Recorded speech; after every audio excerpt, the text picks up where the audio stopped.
বাঙালি বাড়ির পুজোর একটি ঐতিহ্যবাহী পদ ভোগের খিচুড়ি।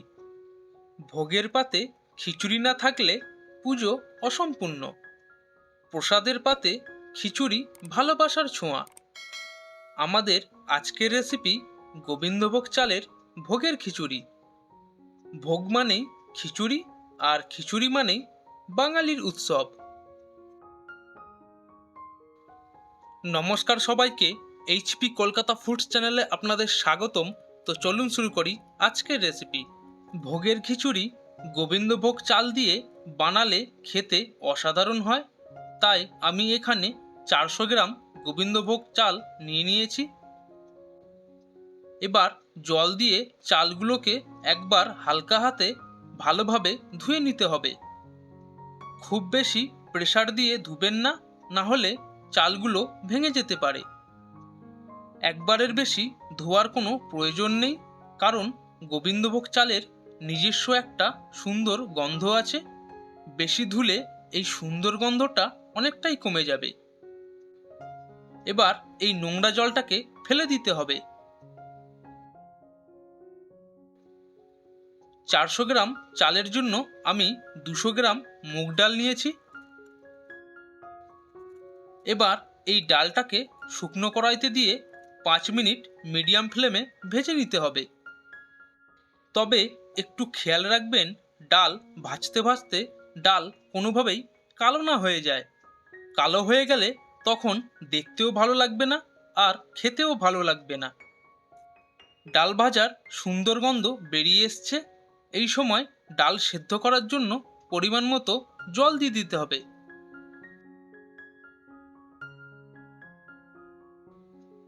ডাল আগে ধোয়ার কোনো দরকার নেই, কারণ ডাল আগে ধুলে ডালের টেস্ট অনেকটাই কমে যায়।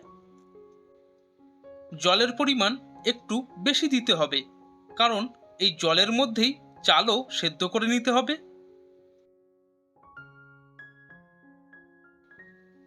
দেখুন, ডালের মধ্যে যা নোংরা ছিল সব ওপরে চলে এসছে। এবার এইভাবে সব নোংরাগুলো ফেলে দিতে হবে। এই সময় জলের মধ্যে হাফ চা চামচ হলুদ গুঁড়ো দিয়ে ভালোভাবে মিশিয়ে নিতে হবে। এর ফলে ডাল ও চালের মধ্যে কালার খুব সুন্দর আসবে। ডাল 80% সেদ্ধ করে নিতে হবে। এবার দেখে নেব ডাল কতটা সেদ্ধ হয়েছে।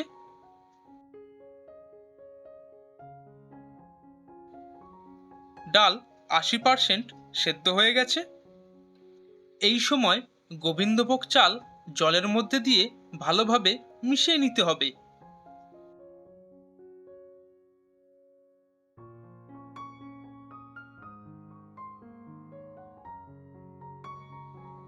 সেদ্ধ করার সময় ফ্লেমটা হাইতে রাখবেন, তাহলে অনেক তাড়াতাড়ি সেদ্ধ হয়ে যাবে। কিছুক্ষণ পর আবারও ভালোভাবে মিশিয়ে নিতে হবে, না হলে নিচে লেগে যেতে পারে।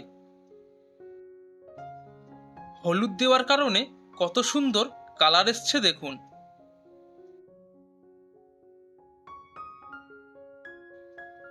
এবার আবারও একবার ভালোভাবে মিশিয়ে নিয়ে চেক করে নেব চাল ও ডাল পারফেক্ট সেদ্ধ হয়েছে কিনা।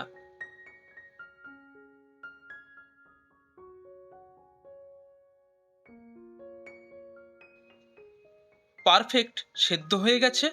এবার একটা পাত্রে তুলে নেব।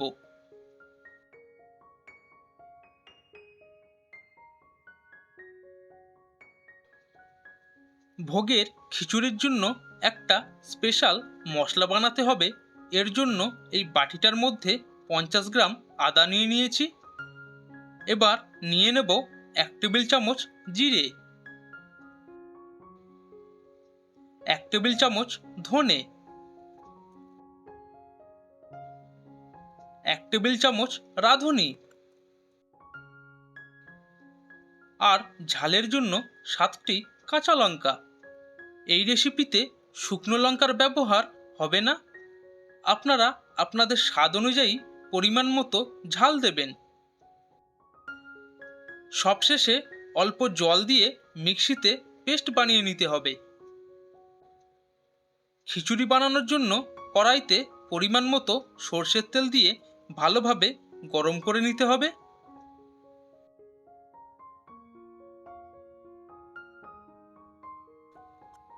তেল গরম হয়ে গেলেই শুকনো লঙ্কা ও তেজপাতা ফোড়ন দিয়ে লঙ্কা অল্প কালো হয়ে আসা পর্যন্ত ভেজে নিতে হবে। এবার 1 চা চামচ 5 ফোড়ন দিয়ে অল্প ভেজে নিতে হবে।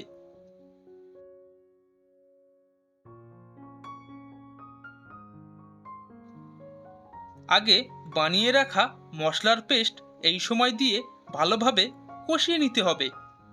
এর ফলে মশলার কাঁচা গন্ধ আর থাকবে না।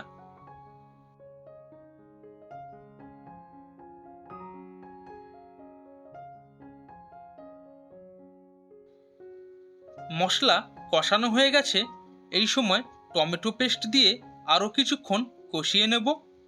এতে টমেটোরও কাঁচা গন্ধ আর থাকবে না।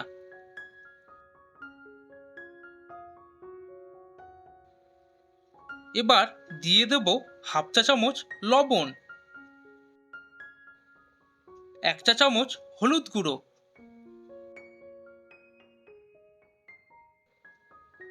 1 চা চামচ কাশ্মীরি লঙ্কা গুঁড়ো দিয়ে সব মশলাগুলোকে একসাথে ভালোভাবে কষিয়ে নিতে হবে।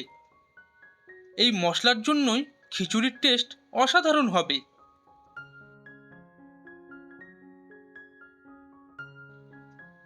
মশলা থেকে তেল ছেড়ে দিয়েছে, এবার সামান্য জল দিয়ে আরও কিছুক্ষণ কষিয়ে নিতে হবে।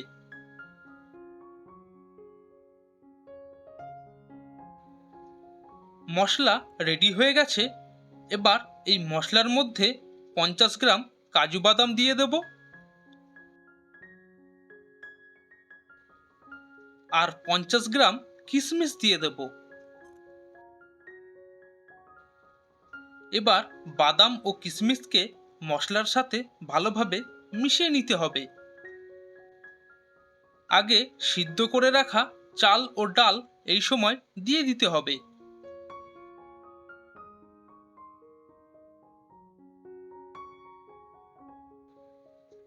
এবার পরিমাণ মতো জল দিয়ে চাল ও ডালকে মশলার সাথে খুব ভালোভাবে মিশিয়ে নিতে হবে।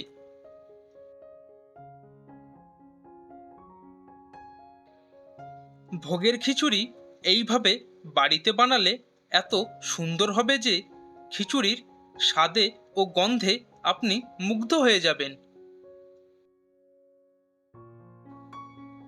এই সময় স্বাদ অনুযায়ী পরিমাণ মতো লবণ দিয়ে ভালোভাবে মিশিয়ে নিতে হবে।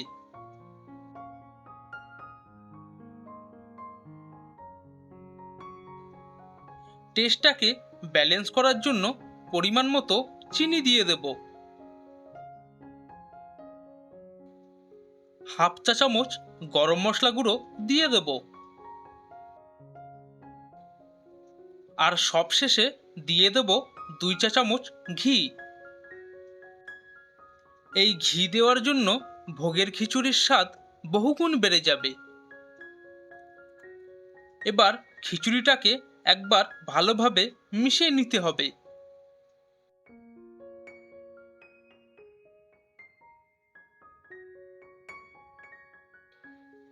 খাওয়ার জন্য রেডি হয়ে গেছে কলকাতা স্টাইল, কলকাতার বাঙালিদের পুজোর ঐতিহ্যবাহী পদ ভোগের খিচুড়ি। দেখুন দেখতে কত সুন্দর লাগছে আর খেতেও অসাধারণ টেস্ট হবে।